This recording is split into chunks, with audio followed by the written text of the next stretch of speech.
ভাঙা দেওয়ালটির উপর কি দুটি বিড়াল ছিল?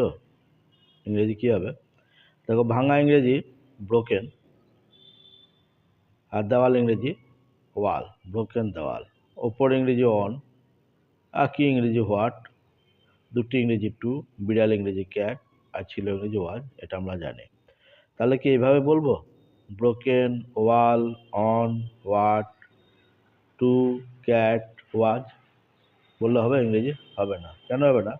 যেমনটি হবে না যদি এই বাংলা কথাটাকে এইভাবে বলি, ওপর, ভাঙা, কি, ছিল, দেওয়ালটির, বিড়াল, দুটি, এভাবে বললে হবে? বাংলা হবে না।